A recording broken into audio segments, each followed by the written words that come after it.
bem-vindos ao Expert Radiologia. Eu me chamo Fabrício e hoje estaremos gravando mais um vídeo da série Anatomia e Posicionamento. Hoje a gente vai estar falando sobre o ombro, só que estaremos falando de um paciente, da avaliação do ombro quando temos um processo traumático. O anterior era a avaliação do ombro sem traumatismo e agora quando se há um processo traumático. Então, para iniciarmos, vamos falar um pouquinho sobre a rotina. A rotina para avaliação do ombro quando houver trauma ou uma possível fratura ou luxação será as seguintes. Serão apenas duas incidências ou posicionamentos. Será o AP neutro, certo? O AP sem rotação interna nem externa, o AP neutro mesmo, na posição que o paciente está vindo, com o braço sem rotação nenhuma. E a segunda incidência, ou você fará uma transtorácica, que é o método de Lawrence para trauma, que a gente falou do método de Lawrence sem trauma, e esse aqui é o método de Lawrence para trauma, que é o transtorácico, ou você pode fazer o perfil em Y.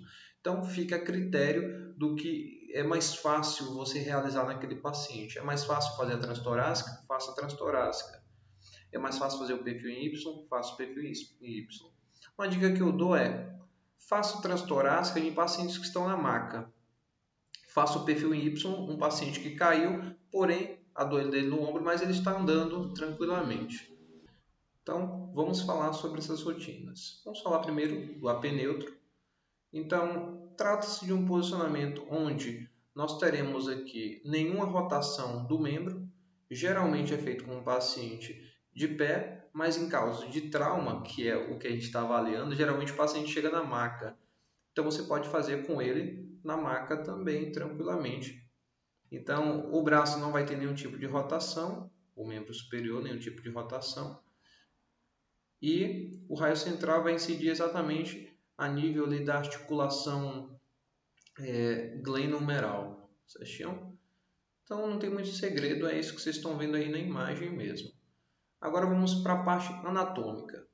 O que modifica aqui e que estruturas a gente observa? Então você vai observar aqui a clavícula, acrômio. Para você que acompanhou a aula anterior, então vai ficar bem tranquilo. Vai ser apenas uma repetição, só vou dar alguns detalhes a mais. Então a gente tem aqui o acrômio. A gente tem aqui o processo coracoide. Aqui a gente tem a escápula como um todo. Aqui a gente tem a cavidade glenoide, a cabeça do húmero. E note aqui, o tubérculo maior ele vai estar um pouco mais lateral e o tubérculo menor mais medial. E sempre sobreposto o tubérculo menor, quanto o tubérculo maior sem sobreposição. E o húmero proximal, como já falei, né? E aqui a gente tem uma observação a respeito. Não há correção, então a cavidade glenoide ela fica realmente sobreposta à cabeça do húmero, certo? Então, basicamente é isso. A gente tem aqui a articulação acrômio-clavicular, essa articulação aqui. E a gente tem aqui a articulação gleno-humeral. Não vou adentrar, porque para quem está acompanhando as aulas, sabe que eu já falei bastante sobre ombro. Sobre essa incidência especificamente, a anteroposterior.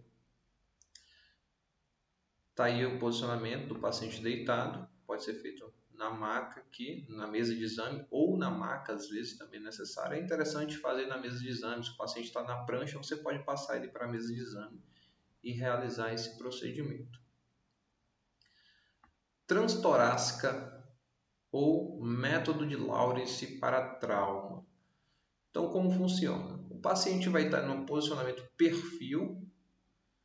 O raio central ele vai incidir de um lado ao outro, ou seja, numa incidência lateral. O membro de interesse vai ficar próximo ao receptor de imagem. Então, aqui nesse caso específico, o membro de interesse era o direito Então, o membro direito, o ombro direito, vai estar próximo ao receptor de imagem. Enquanto o contralateral, ou seja, o membro do lado contrário, o membro esquerdo, vai estar elevado sobre a cabeça, tirando a sobreposição dele, para que na imagem apareça apenas a região do outro lado, do lado que está mais próximo do receptor de imagem, certo? Então, basicamente, é isso. Está aqui a imagem. A imagem, assim, muita informação na imagem só, né?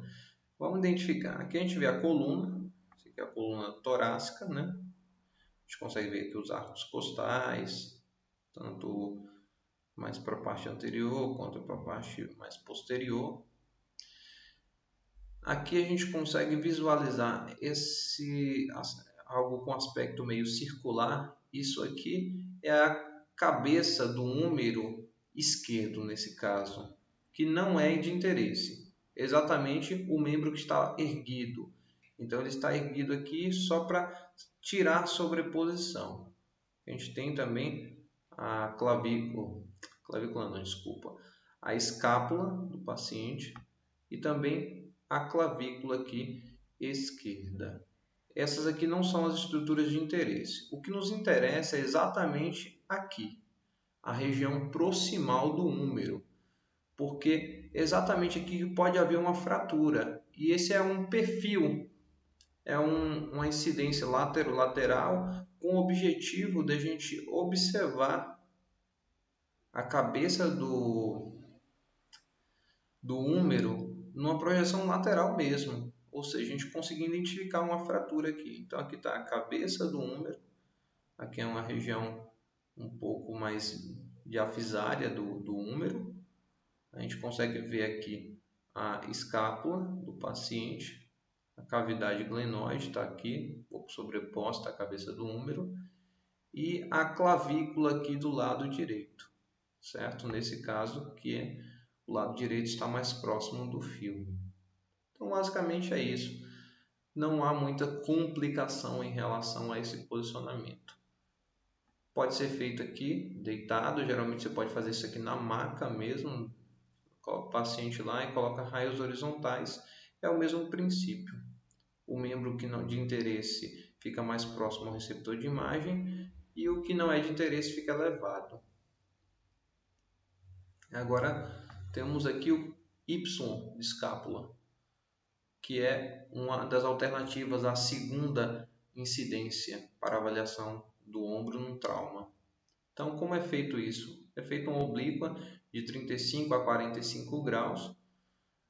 O raio central entra perpendicular, direcionado à escápula, direcionado à região da escápula. O membro de interesse próximo ao receptor de imagem e o outro fica obliquado, ele nem aparece.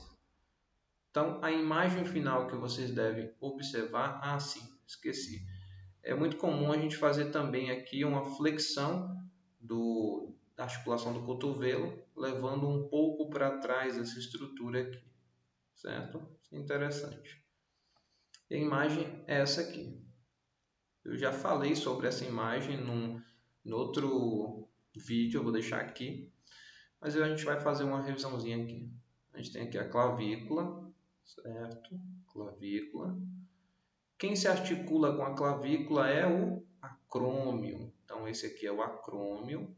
Então, a gente tem aqui a articulação acrômio-clavicular, certo? Aqui do outro lado, a gente tem aqui o processo coracoide, certo?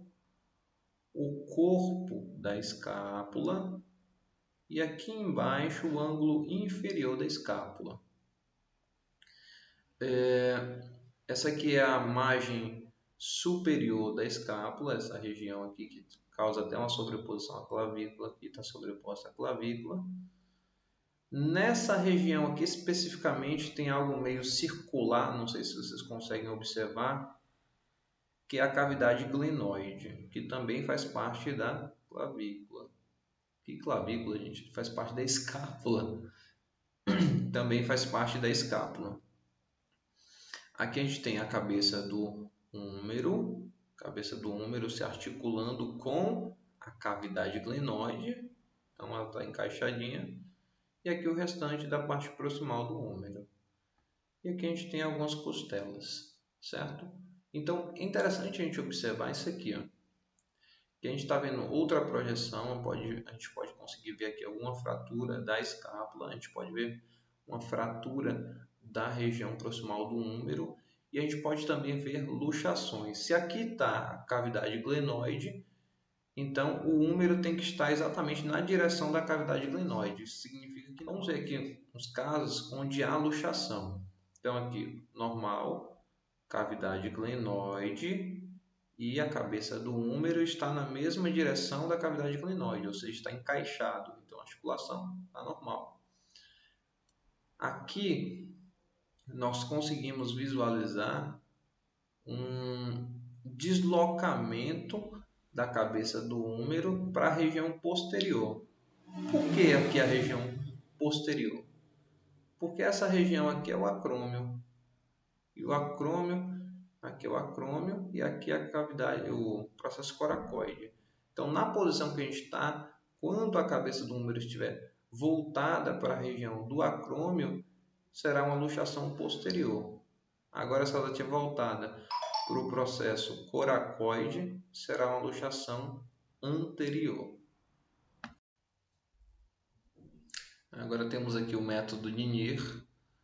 Ele é semelhante ao Y de escápula, é o mesmo posicionamento.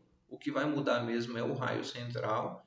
Ele vai incidir 10 a 15 graus caudal ou podálico, como você preferir, certo? Incidindo ali na região da escápula. Então, o que a gente vai visualizar, o que é interessante no método de Nier, ele não avalia a mesma coisa que o Y de escápula. No método de Nier, a gente vai ter aqui que tanto o acrômio quanto o processo coracoide, tanto o acrômio como o processo coracoide, eles vão estar no mesmo nível, certo? Então, vai evidenciar exatamente essa região, esse espaço aqui, onde há a incisão de um músculo supraespinal. Esse músculo, ele faz parte do manguito rotador, que é exatamente um conjunto de músculo que existe no ombro, que permite essa gama de movimentos que temos no ombro. Então, avaliamos no método de Nier esse espaço aqui, ver se tem alguma alteração óssea que possa estar prejudicando o movimento ou causando alguma alteração no músculo supraespinal. Certinho? Então, esse aqui é o método de Nier. Temos aqui o método de Gatt. Esse método de Gatt é uma oblíqua, é feito aqui uma oblíqua posterior de 45 graus. O raio central ele é bem angulado, 45 graus caudal, certo? Ele necessariamente, o que a gente vai ver aqui? A gente vai ver aqui a clavícula, vendo a clavícula aqui. A gente vê aqui a cavidade glenoide, certo? Aqui é um restante aqui da escápula. E aqui o mais importante para nós aqui, a região proximal do húmero ou a cabeça do húmero. Então esse é um método de Gatt muito interessante para visualizar uma fratura, as fraturas da cabeça do húmero. Então, esse é o principal objetivo desse posicionamento. Ele não é o melhor posicionamento para avaliar uma possível luxação, por causa da angulação dele, que é muito grande. Mas é um ótimo posicionamento para visualizar fraturas, o método de Gatt.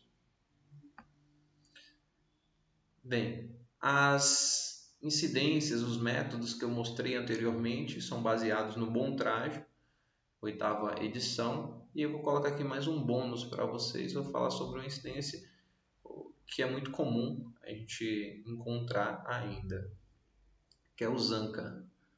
O Zanca é um posicionamento onde o paciente vai estar no ombro frente normal, simples, sem rotações, e você vai ter uma angulação cefálica de 20 graus, entrando na articulação acrômio-clavicular, que é exatamente aqui essa articulação acrômio-clavicular, e exatamente para evidenciar essas estruturas, o acrômio, a clavícula e o espaço articular, e aqui a gente vai conseguir observar se há um aumento aqui, se há um desgaste nessa região, se há a presença aqui de osteofitos, tanto na região distal da clavícula quanto no acrômio.